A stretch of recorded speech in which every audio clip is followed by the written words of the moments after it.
এটা আমাদের আউটফিট আজকে। তো এটা ছিল আমাদের ব্যাচেলার পার্টির পরের দিনের ব্লগ। যেদিন ছিল মেহেন্দি। তো আমি সেই সময় নতুন বউকে নিয়ে পার্লার থেকে আসছিলাম। না না, আমি পার্লারে সাজিনি, জানো তো। আস্তে আস্তে আমরা গল্প করছিলাম। এই যে পাশের বাড়িটা নিয়ে দেখছি, ছোটবেলায় যখন একদিন এই রাস্তাটা দিয়ে যাচ্ছিলাম, এই বাড়িটার কলিং বেল বাজিয়ে এমন দৌড় দিয়েছিলাম। তো যাই হোক, বাড়ি এসে দেখি বাড়িতে ব্রাইড ছাড়া সমস্ত গেস্ট চলে এসেছে, আর ব্রাইড এত লেট করেছে। আসার পর আর কোনো দাদাদেরই নেই। আমরা ফুল এনার্জিতে ডান্স করা শুরু করে দিয়েছি, কারণ আমাদের গেস্টরা অলরেডি আমাদের উপর রেগে গিয়েছে। আমরা যদি আরো লেট করতাম, ওরা হয়তো আমাদেরকে ছেড়ে চলেই যেত। ও, এতদিন থেকে যে এত কষ্ট করে সবাই নাচগুলো তুললো, সেগুলো আবার দেখা যাক।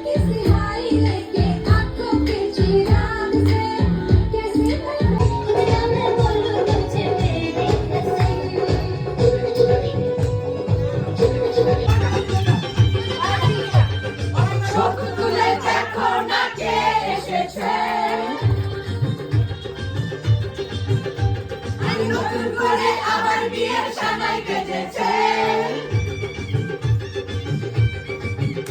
আরে চোখ তুলে দেখো না কে এসেছে। নতুন করে আবার বিয়ের সানাই বেজেছে, তুলে নিয়ে যাবো যখন ভালোবেসেছি। সাত পাকে তুলে নিয়ে যেতে এসেছি, আমায় তুলে নিয়ে যাবো যখন ভালোবেসেছি। সবাইকে চিরদাতে হাসি দিয়া পাগল করিবে কারণলো।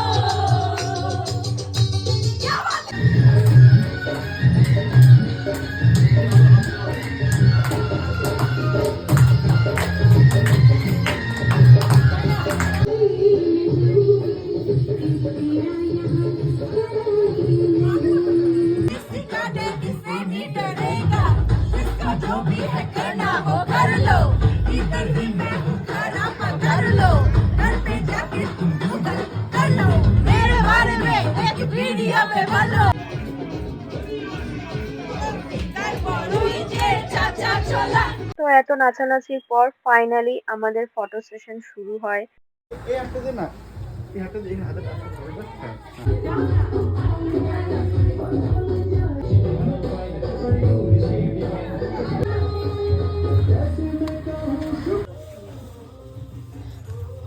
আমাদের ব্রাইট আমাদের জন্য খাবার নিয়ে এসেছে। তো আমাদের ফটো সেশন শেষ হয়ে গেছে, এখন আমরা করব খাওয়া দাওয়া। জানো তো, প্রায় বহু যুগ পরে আমরা আবার একসাথে তিন মূর্তি হতে পেরেছি।